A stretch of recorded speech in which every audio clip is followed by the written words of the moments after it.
Lawrence LeBrocq, Managing Partner of Garces, Grabler, and LeBrocq. Thank you for coming to our podcast, Victim of Victory, Triumph Over Tragedy. Today I have the pleasure of interviewing John Cito. John is a financial planner, has his own company, Cito Capital Investors, Capital Enterprises, and he's going to talk to us a little bit about the world of financial advising. Formerly worked with Merrill Lynch and now has his own company. Welcome to the show, John. Thank you for having me. My pleasure. So, John, tell us a little bit about your background, how you got interested in being a financial advisor, and what the road is to become a financial advisor. Well, I was in the music business in college, put myself through college. I always had the entrepreneurial spirit, and I saw friends working at corporations, and no matter how much they worked, they had a fixed salary. And I realized that Wall Street is the place to be because I always was intrigued by the stock market, and the opportunity was for unlimited income. There was no ceiling. I found out that there was no floor either. And the trial was knocking on doors, and I don't come from a influential family, so to speak, because the interview was, what does your father do? Who's your family? Who do you know? That type of thing. So just read between the lines. And I was just getting frustrated in Manhattan. And one day I opened a phone book in New Jersey. I tried my own backyard. And a regional firm, I called them. And they said, we'll enter you in our training program, which consisted of $125 a week and working in the mailroom. And they sponsored me for my Series 7 exam. The other firms I dealt with, they said, how do you get a job? Get a license. How do I get a license? Get a sponsor, get a job. So I saw the runaround there, and that's the way that game worked.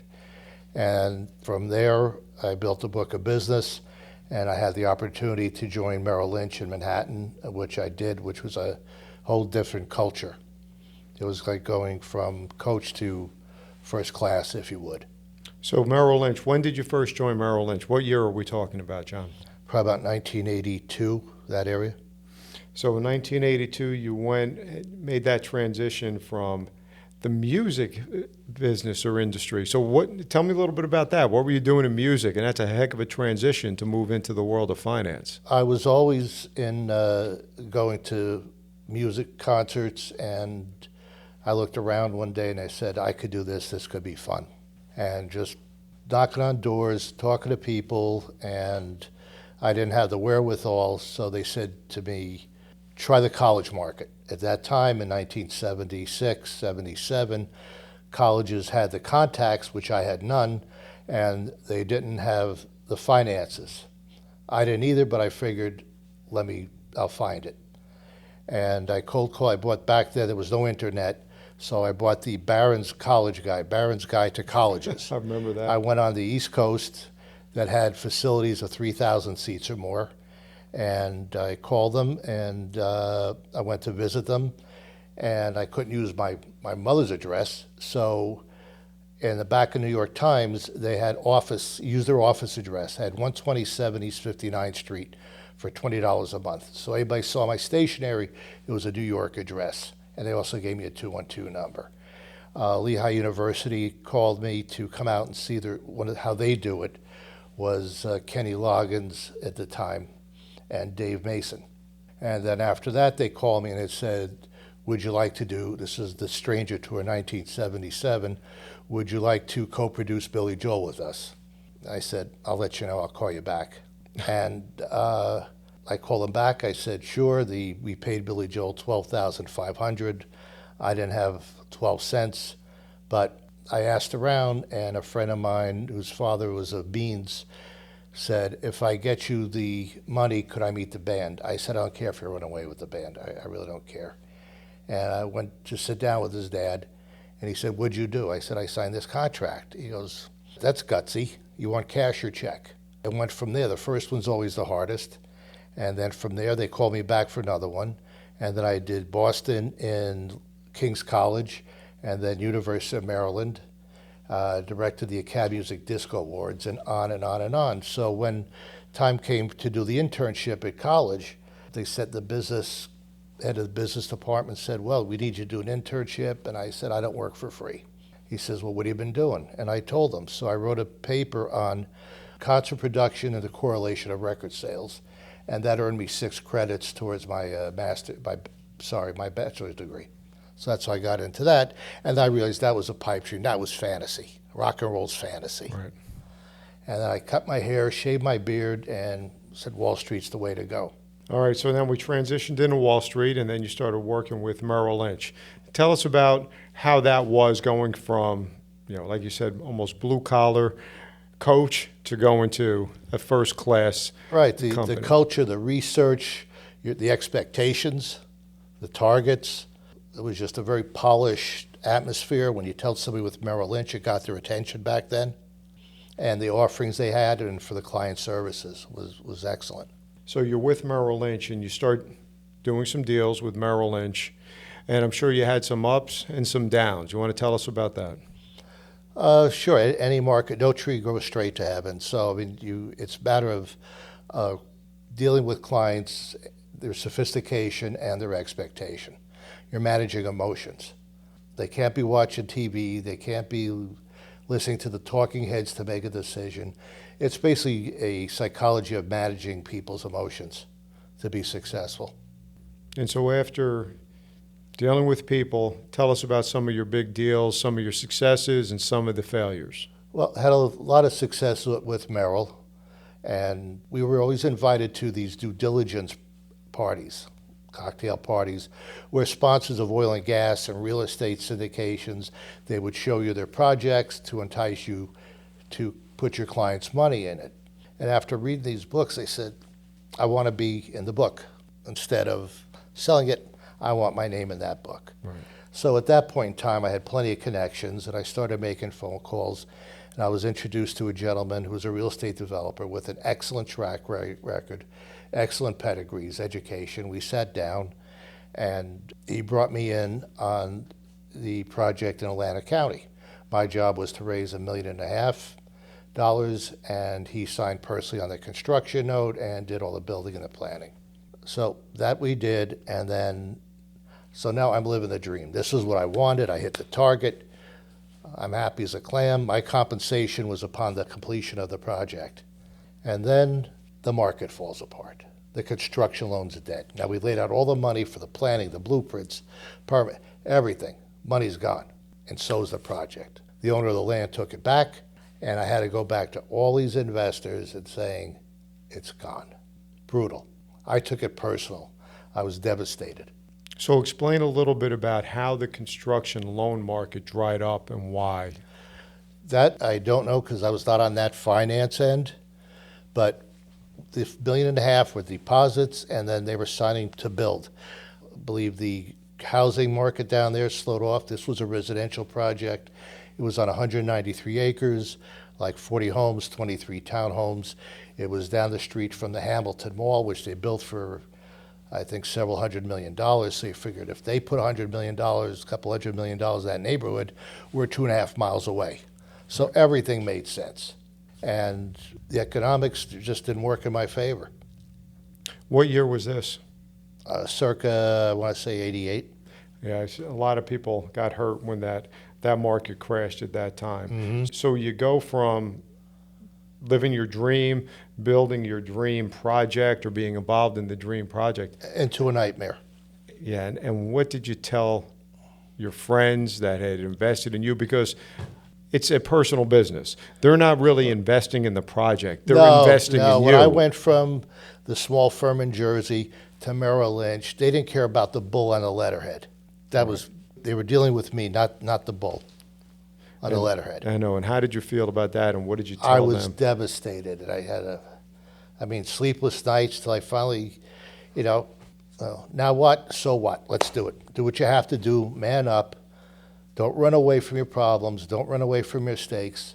That's why I was brought up. You face it head on. You sit down.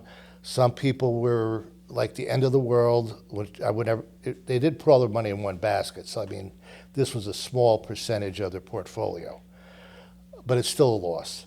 And other people are like, it happens. It's business.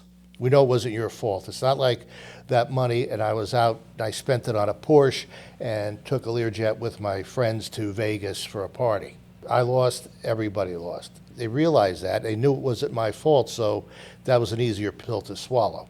All right, so you get your butt kicked in this one transaction, this one big deal.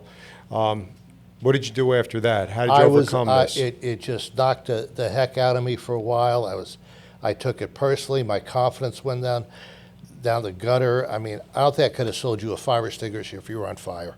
That's how bad it was. So I started, maybe this isn't for me, and I started doing some other stuff in the real estate arena, and I kept my licenses active, and then I just went back and formed my own firm.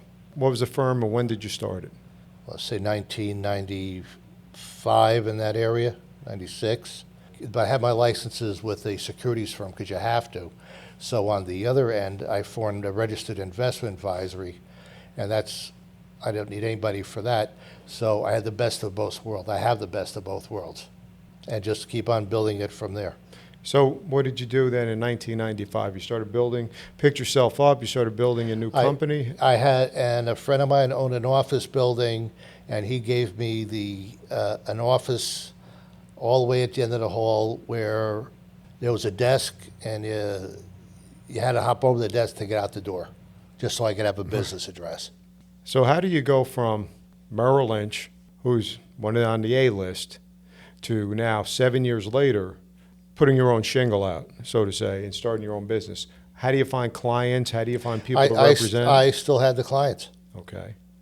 And then the person who's a client who owns the office building also he retired, had a substantial accounting practice.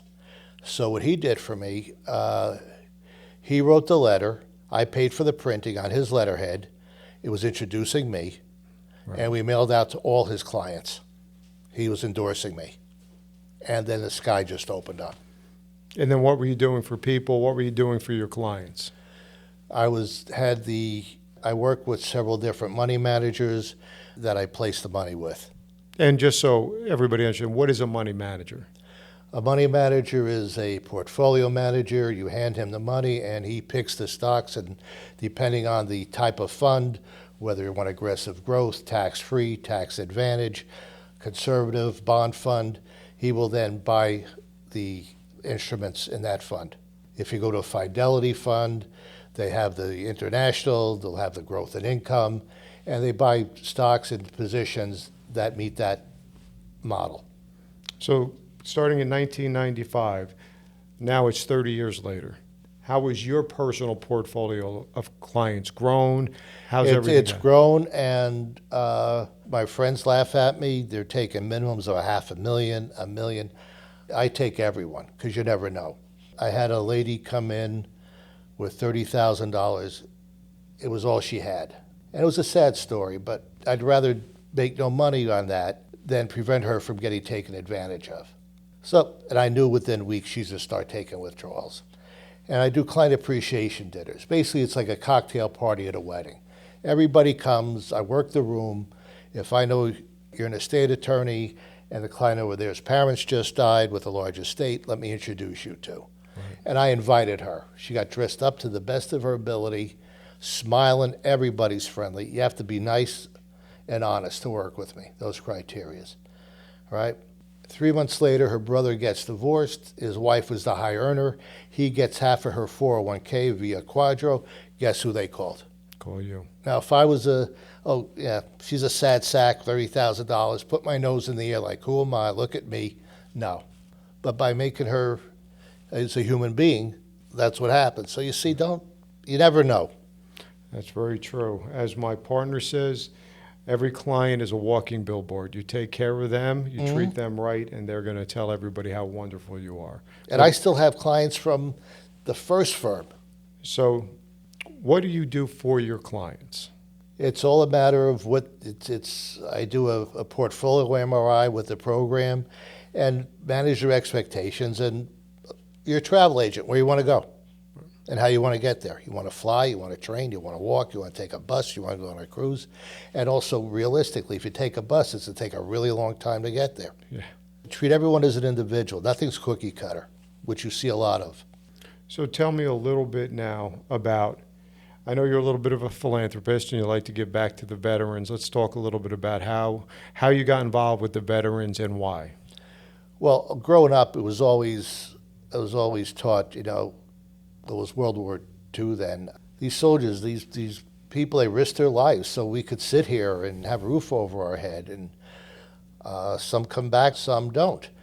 And this was Desert Storm and everything. I was introduced to a site called anysoldier.com. Great site, because here's why.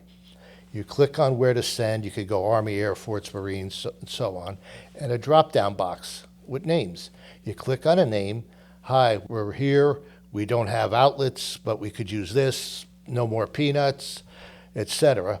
So you make a package, and the beauty of it is that it goes directly to them, not a distribution warehouse. So I know that when I drop that in the mail, and you have to set a priority mail, and you need custom slips. And you know that within 2 weeks, they're going to have something from home.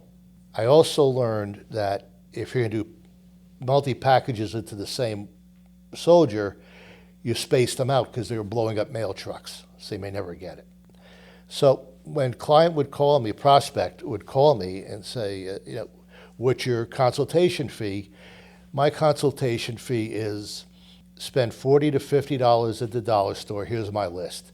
Baby powder, foot powder, shampoo, toothpaste, baby wipes, feminine items. Because when you go on that site, that soldier tells you what they need. So that's my initial consultation fee. I believe that site had some problems.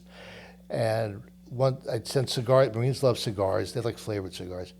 And one soldier was from Jersey, Gibbsboro, I believe. I'm not familiar with it. He came home, and first time I met him in 5 years, I went to his wedding. He invited me to his wedding. Wow.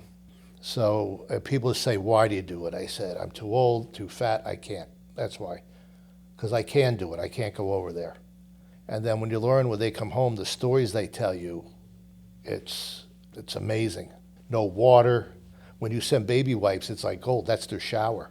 So while we're getting up in the morning, hitting a nice hot shower with a cup of coffee, they have nothing. And then in Afghanistan, it gets very cold. So October, I would do my sheet and blanket drive, meaning go in your closet, find the sheets you're not going to use anymore. I don't want rags. And find blankets that have been sitting there you haven't used. And then I would ship them over to Afghanistan. One lady came in, she went shopping.